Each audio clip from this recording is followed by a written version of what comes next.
Hey, this is Anney. And Samantha. And welcome to Stuff I Never Told You, a production of iHeartRadio.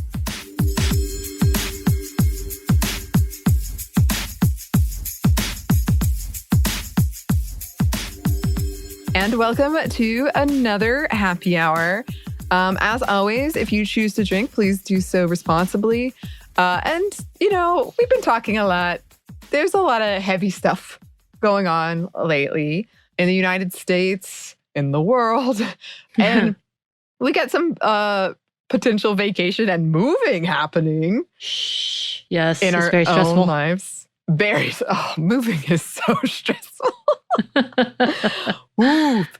So we thought we would do a lighter one today that's sort of a companion piece to our Turning Red episode. But what are you sipping on, Samantha? I think I had this the last time, but it's the Bell's Oberon. I got the can edition because typically they come in glass bottles. But yeah, I'm just drinking a beer. It's a very summery beer, probably one of my faves. Not quite a wheat beer, but almost a wheat beer. So it makes me happy, but still very beer-y. But yes, and by the way, we're not sponsored. Hey, but someone, Bell's, you want to sponsor me? I love this beer. Yes. Hey, reach out. I'm drinking essentially a margarita, but I used my special color changing stuff. So it's purpley blue. Because today is Revenge of the 5th as we record this. Yes, of course. And I'm drinking out of my Vader glass. Yes, it's exciting. It's exciting. She is so decked out in Star Wars. No surprise. Yeah. My friend texted me because we're supposed to go see A New Hope theaters. And she's like, are you dressing up? And I said, I'll probably wear some light costuming. And she was like, I meant like a dress. And I was like, who do you think you're talking to? I completely would have thought the same thing. You guys are going to a very themed thing at a theater that is known for people dressing up. So as in costuming. So that makes perfect sense to me. It was very, very funny because I could tell she was confused. But that's actually a good segue into the conversation I wanted to have, which is just kind of a lighthearted talk about some crushes we've had, some fan stuff we might have done that now feels very embarrassing. Because after Turning Red came out, I did have all of these memories come back to me. I am clearly someone who does fan a lot. Like I get really into something, which I have been shamed for in the past, but we're not really going to talk about that today. I didn't mention in that episode, which if you haven't listened to it, go check it out, that I have written several fan letters in my day. And all of them, I don't know if regret's the right word, but I hope they're destroyed. I hope they don't exist anywhere. That's amazing. So one of them I wrote when I was 9 years old. I had a huge crush on Ryan Gosling. He was in a show called Young Hercules that I still own. I recorded them on VHS every day after school. And so I'm like, I bet I could convert these and maybe make some money, or either I'd get sued. Probably that one.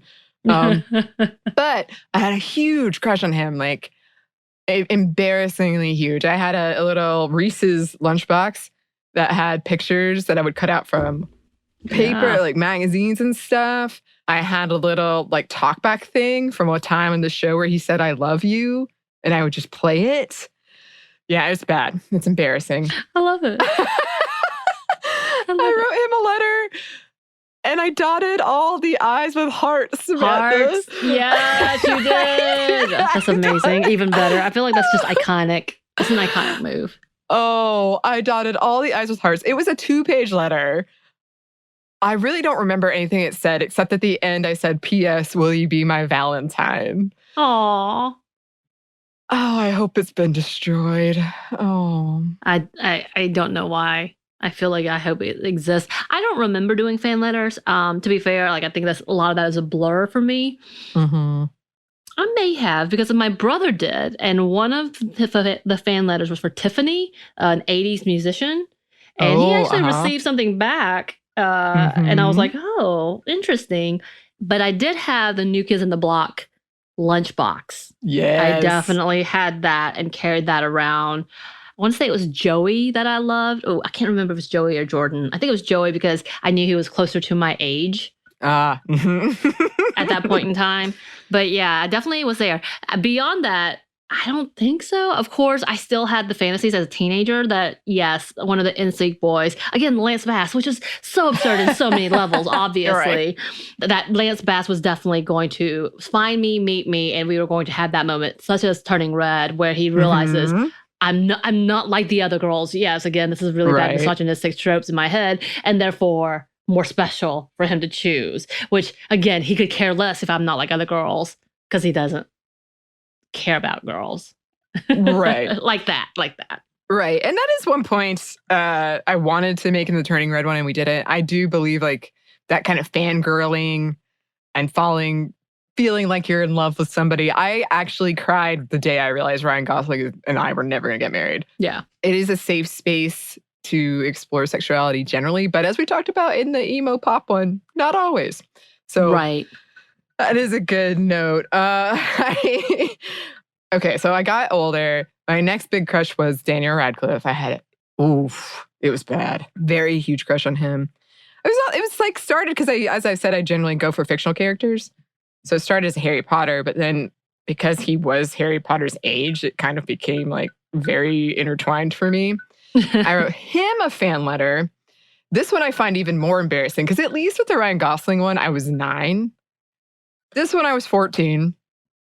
And I wrote a letter in which I tried to break down. I think I was trying to seem deep, but I was talking about the meaning of life and like, what is it all for? And like, at the end, this seems to be a theme with me. I put some note of like, in America, there's this thing called prom. I don't know if you've ever wanted to go, but like, I'd be available. That's so amazing. But you know what? Kids are doing that today, and they typically put it on social media, and sometimes it works. Is it sexual? No. Is it all about, oh, this is fun, or publicity, or whatever, a kind-hearted gesture? Yes. But, hey, you shoot your shot. And I missed. Which is, again, for the best, I think. I hope you never read it.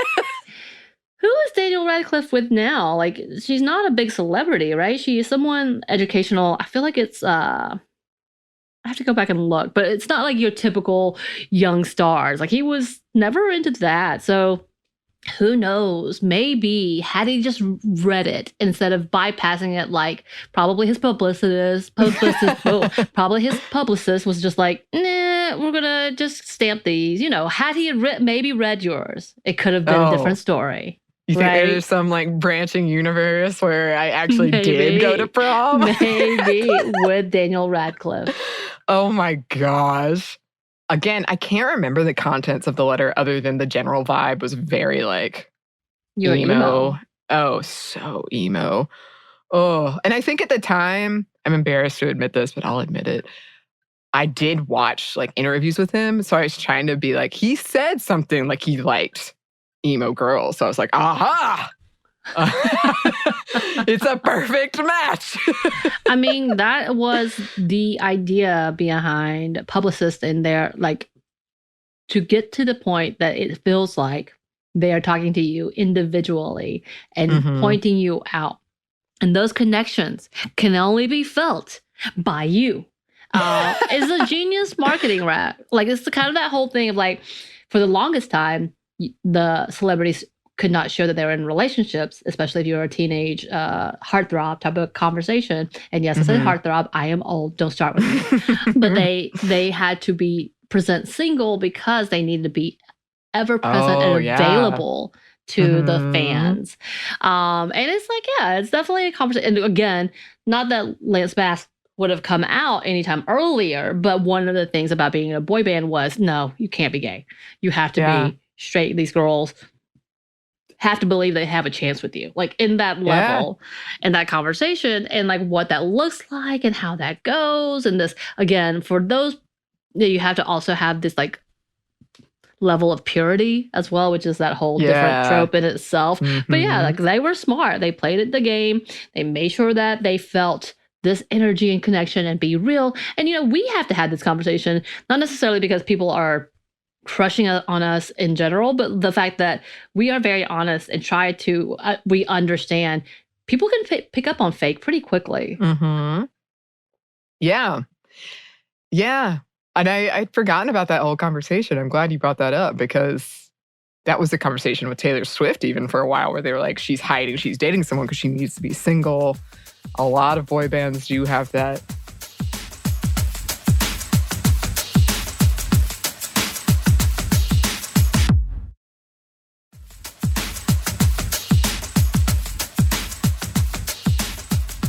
I don't like to see the fandom where you turn on the person who is with whoever you're crushing on. Right. Because you're mad because you can't be with them, at least for no legitimate reason other than they're with them.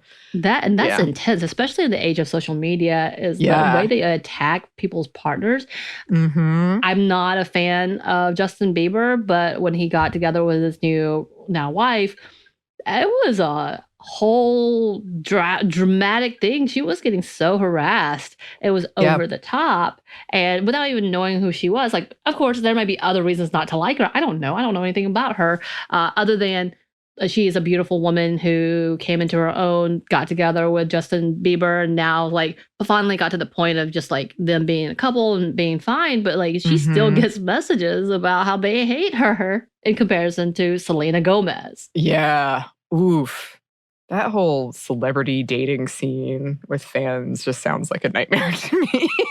It's so weird things like this whole ownership of a couple of them on top of the individual too. It's such an odd level of loving someone or really feeling like they're in tune with someone. And to a certain extent, sure, you do you, as long as you're not harming anybody. But if you're throwing out threats and calling people names because you're mad, it's like, oh, you might want to take that back. Yeah, and I've thought about this a lot because of fan fiction. But as I said, when I first started reading fan fiction, pretty much everyone hated all the women or girls. They hated them because essentially it was, Ginny Weasley, who is a very popular one that everyone hated, she stepped in and like ruined this for me. Like she's not good enough or whatever. But it was hate. Like you can criticize a character, but there's a difference between that and just like outright hating them because you think they got in the way of your relationship. And luckily I've seen that. Again, I'm in a specific corner of fan fiction, so I don't know. But in my experience, it's changed. And now people are really embracing these characters, which I'm very, very happy to see. But ultimately, like when you're seeing it play out with these real life celebrities, these are real people and you're attacking them. You don't know them. And also it kind of comes down to still like pitting women against women for a dude. Right.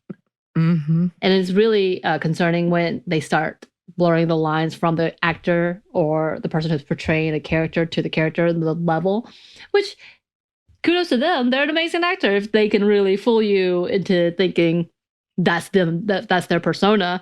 Also really bad at the same time. Like I still feel bad for the dude who played Joffrey in Game of Thrones, and he pretty much essentially was like, I quit. I don't think I can do anything else because he played the worst character so well. Like he did so well in that character. And it turns out from what I've heard, of course I don't know him, just that he's just a genuinely good kid and good guy, and people who knew him loved him.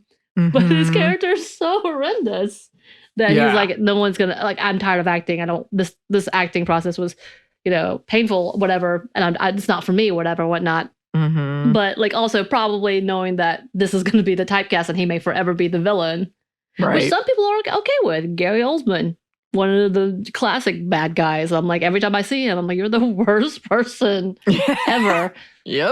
Sans, Harry Potter. But, he really does play that character so well. And he loved it. He loves that character for the longest time. That it's kind of like, oh, it's really hard to differentiate you because you're so good at it.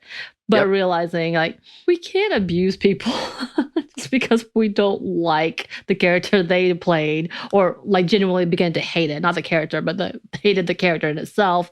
Or because they're with someone and it's not you. Right. I mean, that's a whole conversation about so much, like, fan entitlement and ownership that is really problematic. I will say, in my case, Danny Radcliffe did send me a response. It was obviously not him, but, I did get a response. The publicist did that, yeah. Yeah, I did get a response. I got an autographed picture. And I later saw him at a play in New York, and I got his autograph in person. Aww. And I froze like you wouldn't believe. I was going to say, did you ask him on a date? It's like I turned into a mannequin, and I was just holding it, and he walked by and signed it, and that was the end of the interaction. Which was probably the best again. I love that moment. There'd be moments like that. I'm just like, I don't know what to do. Mm-hmm. I was suddenly like, this is the word. Why did I try this? This is terrible. Get out, get out, get out. Yeah. I do that with people that other people don't know, but I have admired from afar, that I'm like, and they genuinely don't typically get that reaction, but because I know of them, I'm like, I can't talk to her. Can I talk to her? I can't talk to her. Like, it's just, but it's we heard that with Park Cannon. I remember. I know. I was so flustered. It was so bad.